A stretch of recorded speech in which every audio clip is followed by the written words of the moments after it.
CMRL കേസിൽ EDയുടെ അന്വേഷണം തുടരാമെന്ന ഹൈക്കോടതിയുടെ നിലപാട്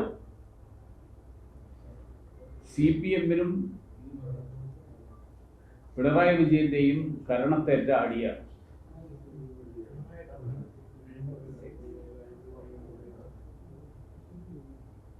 നിയമവിരുദ്ധമായിട്ടുള്ള നടപടികൾ,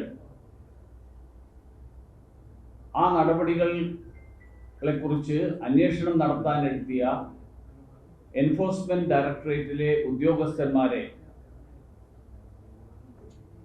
സംഘടിതമായി ഗുണ്ടകളെ അഴിച്ചുവിട്ട് ആക്രമിച്ച് അന്വേഷണത്തെ തടസ്സപ്പെടുത്താൻ വേണ്ടി നടത്തിയ ശ്രമങ്ങൾ, ആ ശ്രമങ്ങളെക്കുറിച്ച് CPM മാപ്പ് പറയണം.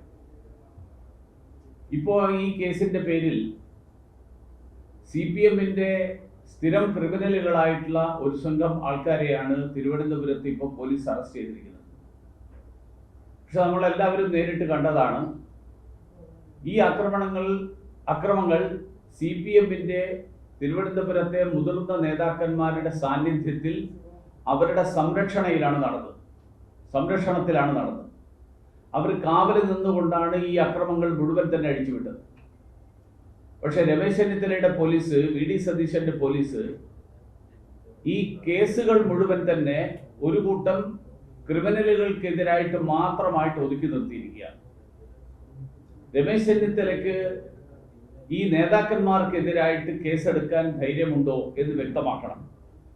കാരണം ഈ അക്രമങ്ങൾ മുഴുവൻ നടന്നതിന്റെ ഉത്തരവാദിത്തം CPM-നാണ്. അതിൽ അറസ്റ്റ് ചെയ്യപ്പെട്ട ഒരു ലോക്കൽ സെക്രട്ടറി പറഞ്ഞത്, പാർട്ടി ഏൽപ്പിക്കുന്ന ദൗത്യം വളരെ കൃത്യമായിട്ട് ചെയ്യും, ഇനിയും ചെയ്യും എന്നാണ് പറഞ്ഞത്. അത് അയാളുടെ വ്യക്തിപരമായിട്ടുള്ള ഒരു അക്രമമായിട്ടല്ല ആ പറഞ്ഞ ആൾ പറഞ്ഞിരിക്കുന്നത്. ഒരു മുൻ കൗൺസിലർ കൂടിയായിട്ടുള്ള CPM-ന്റെ ഒരു ലോക്കൽ നേതാവ്, ആ ആള് പറഞ്ഞത് പാർട്ടി ഏൽപ്പിച്ച ചുമതല ഞങ്ങൾ നിറവേറ്റുകയാണ് ചെയ്തതെന്നാണ്. അപ്പൊ ആരായി പാർട്ടി ഏൽപ്പിച്ചത്? പാർട്ടി ഏൽപ്പിച്ച് എന്ന് പറഞ്ഞാൽ അവിടെ നിന്ന് നേതാക്കന്മാരാണ് ഏൽപ്പിച്ചത് എന്നാണ് അതിൻ്റെ അർത്ഥം.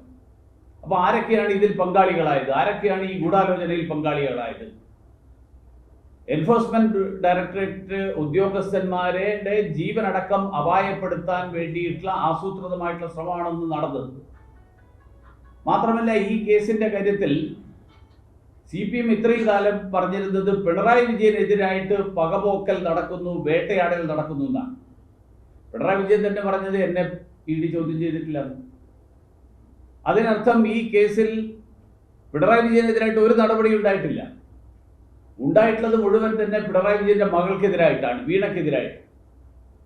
വീണയ്ക്കെതിരായിട്ട് ഒരു കേസിൽ ക്രിമിനൽ കുറ്റം ചെയ്തു എന്ന് ബോധ്യമായതിന്റെ അടിസ്ഥാനത്തിൽ, സാഹചര്യ തെളിവുകളുടെ അടിസ്ഥാനത്തിൽ അന്വേഷണം നടക്കുമ്പോൾ പാർട്ടി അണികളെ ഇറക്കിവിട്ട് അക്രമം അഴിച്ചുവിടുന്നുണ്ടെങ്കിൽ അത് മാർക്സിസ്റ്റ് പാർട്ടിയുടെ എന്ത് രാഷ്ട്രീയ നിലപാടിന്റെ അടിസ്ഥാനത്തിലാണ് എന്നുള്ളത് ഈ നാട്ടിലെ ജനങ്ങൾക്കാർക്കും മനസ്സിലായിട്ടില്ല. അതുകൊണ്ടാണ് ഞാൻ പറഞ്ഞത്, മാർക്സിസ്റ്റ് പാർട്ടിയുടെ നേതാക്കന്മാർ അവർ നടത്തിയിട്ടുള്ള ഗൂഢാലോചനയുടെ ഫലമായിട്ടാണ് ഈ അക്രമം മുഴുവൻ തന്നെ നടന്നത്. മാത്രമല്ല, പിണറായിക്കെതിരായിട്ടുള്ള രാഷ്ട്രീയ വേട്ട എന്നുള്ളത് കോടതിയെ ബോധ്യപ്പെടുത്തുന്നതിലടക്കം CMRL-ഉം CPM-ഉം പരാജയപ്പെട്ടിരിക്കുകയാണ്. ഇവിടെ ഒരു തരത്തിലുള്ള രാഷ്ട്രീയ വേട്ടയും നടന്നിട്ടില്ല. SFIO ഈ കേസിന്റെ അന്വേഷണത്തിന്റെ ഭാഗമായി മകളെ വിളിച്ച് അവർക്ക് പറയാനുള്ള കാര്യങ്ങൾ വിശദീകരിക്കാനുള്ള അവസരം നൽകി. പക്ഷേ എന്ത് സേവനം നൽകിയതിന്റെ പേരിലാണ് അവർക്ക് ഈ മാസം തോറും 5 ലക്ഷം രൂപയും 3 ലക്ഷം രൂപയും ഒക്കെ മാസം തോറും കിട്ടിക്കൊണ്ടിരുന്നത് എന്ന് വിശദീകരിക്കാൻ പിണറായി വിജയന്റെ മകൾക്ക് ഇതുവരെ സാധിച്ചിട്ടില്ല. SFIയുടെ മുന്നിൽ അത് ബോധ്യപ്പെടുത്താൻ കഴിഞ്ഞിട്ടില്ല. അതിന്റെ അടിസ്ഥാനത്തിലാണ് മണി ലോണ്ടറിങ് നടന്നു എന്നുള്ള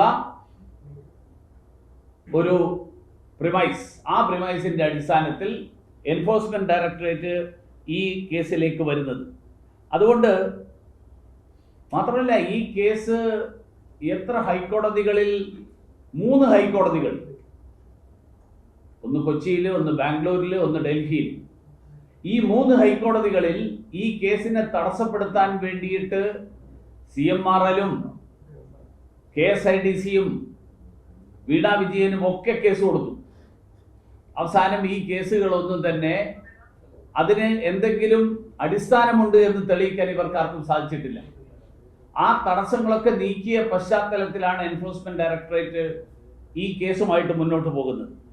ഇനി ഒരു കാര്യം കൂടി എനിക്ക് പറയാനുള്ളത്, KSIDC എന്നുള്ള പൊതുമേഖലാ സ്ഥാപനത്തിന് CMRL-ൽ 15% ഓഹരിയുണ്ട്.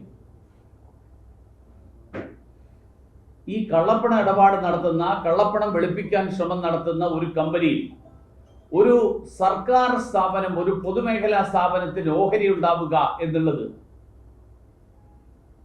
ലജ്ജാവഹമായിട്ടുള്ള കാര്യമാണ്. അതുകൊണ്ട് ഇക്കാര്യത്തിൽ എന്താണ് കേരള സർക്കാരിന്റെ നിലപാട് എന്നുള്ളത് വ്യവസായ മന്ത്രി വ്യക്തമാക്കണം. CMRL-ൽ നിന്ന് KSIDC-യുടെ ഓഹരികൾ പിൻവലിക്കാൻ സർക്കാർ തീരുമാനിക്കുമോ? കാരണം കള്ളപ്പണ ഇടപാടിൽ ഉൾപ്പെട്ടിരിക്കുന്ന ഒരു കമ്പനിയിലാണ് കേരളത്തിലെ നികുതിദായകരുടെ പണം നിക്ഷേപിച്ചിരിക്കുന്നത് എന്ന് പറയുന്നത് കേരളത്തിലെ സാധാരണക്കാരായിട്ടുള്ള നീതിപൂർവകമായിട്ട് നിയമം അനുശാസിക്കുന്ന തരത്തിൽ പ്രവർത്തിക്കുന്ന ആളുകൾക്കെതിരായിട്ടുള്ള നിലപാടാണ്. അപ്പൊ അതുകൊണ്ട് ഈ കാര്യത്തിൽ സർക്കാരിന്റെ നിലപാട് എന്താണ്? CMRL-ൽ നിന്ന് കള്ളപ്പണം വെളുപ്പിക്കാൻ വേണ്ടിയിട്ട് ശ്രമം നടത്തുന്ന കമ്പനിയിൽ നിന്ന് ഒരു പൊതുമേഖലാ സ്ഥാപനം അവരുടെ ഓഹരികൾ പിൻവലിക്കുമോ? പിന്നെ കഴിഞ്ഞ ദിവസം ED-യുടെ ഒരു വാർത്താക്കുറിപ്പ് വന്നതിൽ അവർ പറഞ്ഞിരിക്കുന്നത് ഈ കർത്തയുടെ കയ്യിൽ നിന്ന് കാശ് വാങ്ങിയ എല്ലാവർക്കും എതിരായിട്ട് ഈ അന്വേഷണം നീളും എന്നാണ്. അതിൽ ഈ മന്ത്രിസഭയിൽ ആർക്കെങ്കിലും ആശങ്കയുണ്ടോ? കേരളത്തിലെ നിലവിലുള്ള മന്ത്രിസഭയിൽ ആശങ്കയുണ്ടോ എന്ന് എനിക്കറിയില്ല.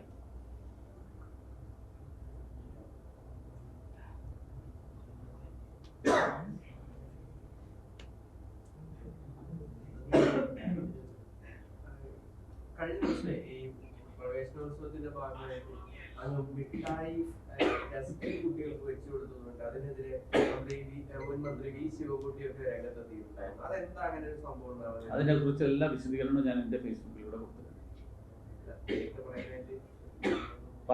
അതിൽ പറഞ്ഞു ഇന്നും വീണ്ടും പ്രതികരണം നടത്തിയിട്ടുണ്ട്. കാരണം അവർക്ക് അവിടെ പല കാരണങ്ങളിലും പല കാര്യങ്ങളിലും അവർ പ്രതികൂട്ടിൽ നിൽക്കുകയാണ്, പ്രതിരോധത്തിൽ നിൽക്കുകയാണ്. കാരണം പഴകി ദ്രവിച്ച ഫിറ്റ്നസ് ഇല്ലാത്ത ഒരു സ്കൂള് 3 കോടി രൂപ ശിവൻകുട്ടി അതിന്റെ തൊട്ട് മുമ്പത്തെ ദിവസം ചെലവാക്കാൻ തീരുമാനമെടുത്തതിന്റെ പേരിൽ ആളുകൾ ചോദ്യം ചോദിക്കുക. അപ്പോൾ എന്തെങ്കിലും ഒരു കാര്യം ഉണ്ടാകണം. കാരണം എനിക്കെതിരായിട്ട് ജാതീയത ആരോപിക്കുന്ന ആളുകൾ, ആ ആളുകൾക്ക് എൻ്റെ കഴിഞ്ഞ 45 കൊല്ലക്കാലത്തെ പൊതുപ്രവർത്തനത്തിന്റെ ചരിത്രം പരിശോധിച്ചാൽ അതിൽ നിന്ന് ആവശ്യമുള്ള മറുപടി.